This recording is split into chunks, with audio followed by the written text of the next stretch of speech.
Hey guys, welcome back to We Watched a Movie. I am Mike, and today we are reviewing In a Violent Nature, which is a movie that takes the killer, the Jason-esque killer in the middle of the woods, and we keep saying POV, but it's really not his POV. We're not looking like through the holes of a mask or anything like that. What we're doing is we're like 3 steps behind him, his big ass back, walking through the woods, and we're behind him, and it almost feels as if you're controlling someone like in a video game and like walking around.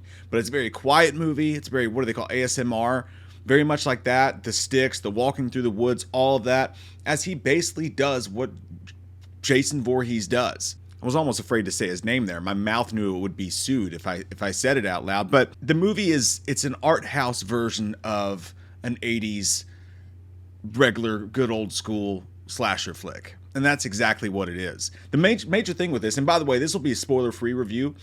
I am going to put up a spoiler review as well. That is on our Patreon right now if you want to go ahead and check it out. The link's down below, but it'll be on the channel probably tomorrow. We also have a Patreon stream tomorrow night if you guys want to check that. You can try it all for free in the link down below in the pinned comment as well, but this will be spoiler free.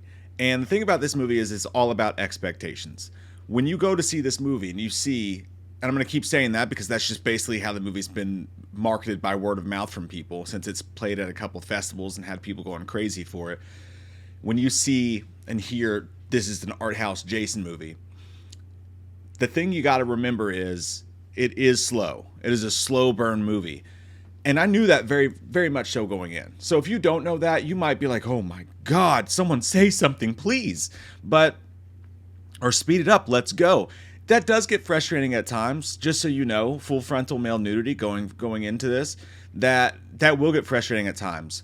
And there's times where I feel like the editing could have fixed that, really.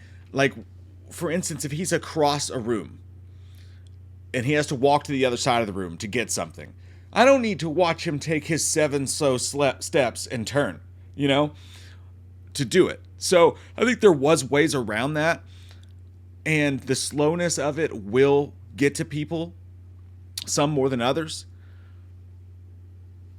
I don't know how about the rewatchable quality of this movie because of all that, but I'm really starting with the negatives here because I'm very positive towards this movie. I'm glad this movie exists. I had fun with a lot of the elements of this movie, and as far as slasher movies go, apart from the slowness of it, when things are happening, it's absolute top-notch material.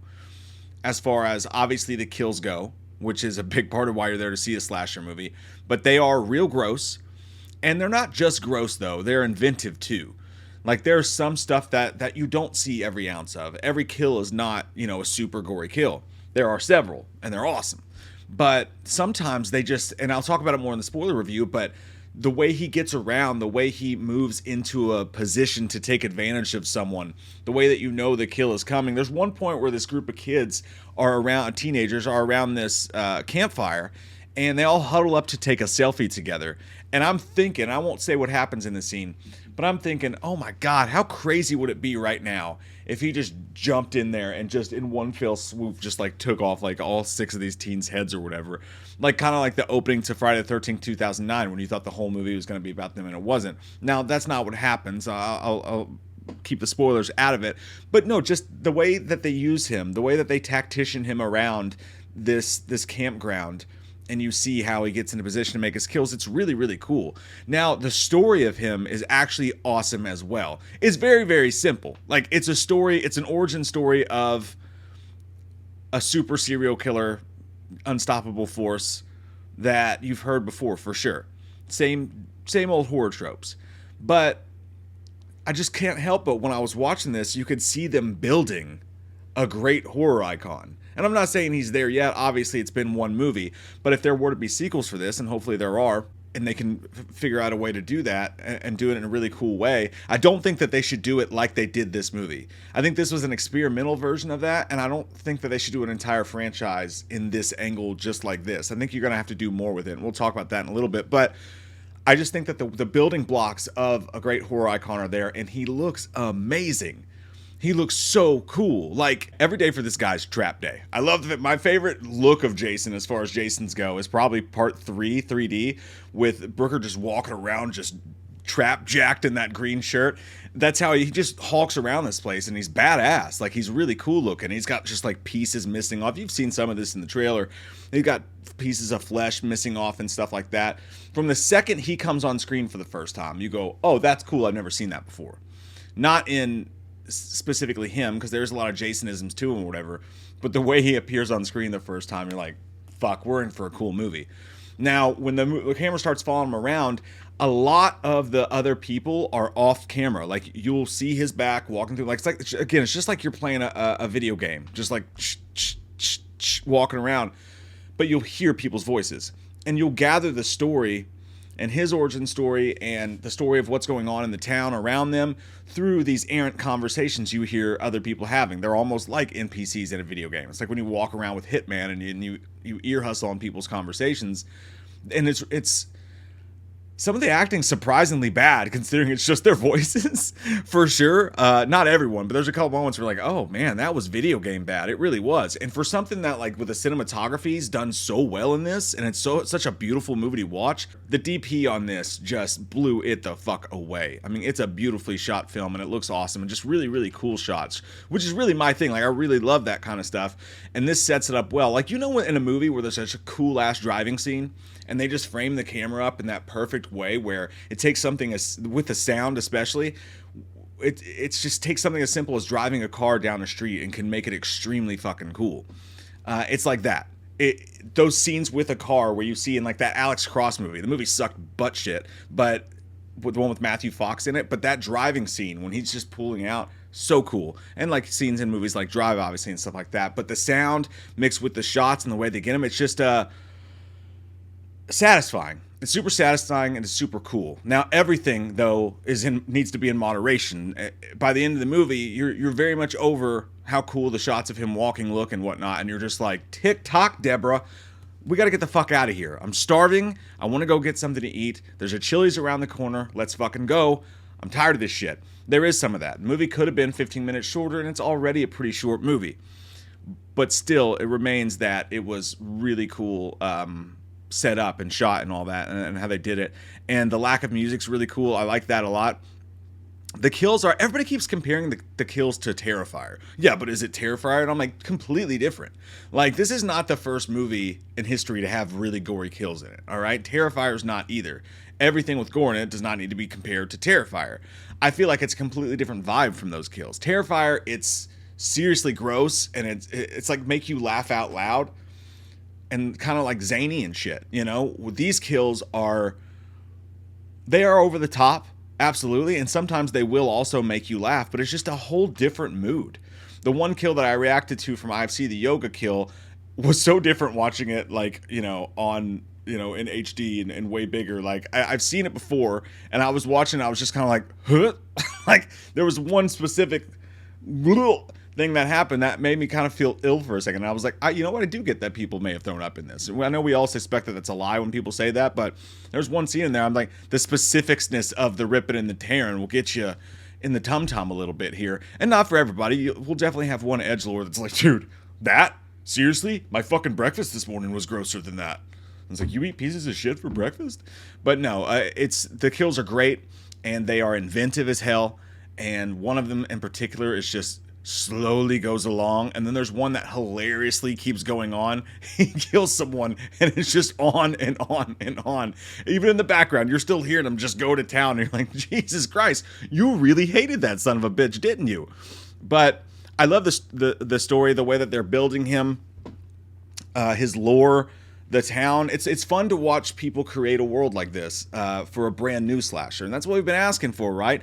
Everyone's asking for. I know there's 100 parallels to Jason and everything else for sure, but still, this is maybe possibly the beginning of a new original slasher. And when I say original, I just simply mean that he's new. Like, this is a new person, a new town. Honest to God, if the people from Friday the 13th don't watch this movie and go, why did we ever go to fucking court at all? Why did we fucking bother? Like, we literally could have done something like this and made a fucking Jason movie without any of that dumb bullshit. I hope it stokes a fire in them and makes them realize, Jesus fuck. You know, like, you can do it with a different mask. You can do it in a million different ways without doing the rights bullshit. Just don't fucking say Friday the 13th. Don't say Crystal Lake. Don't call him Jason. Call him Mason. I don't give a shit. I think people will be happy just to have the essence of him back on screen for the most part. And this movie kind of felt like that a little bit in an art house way.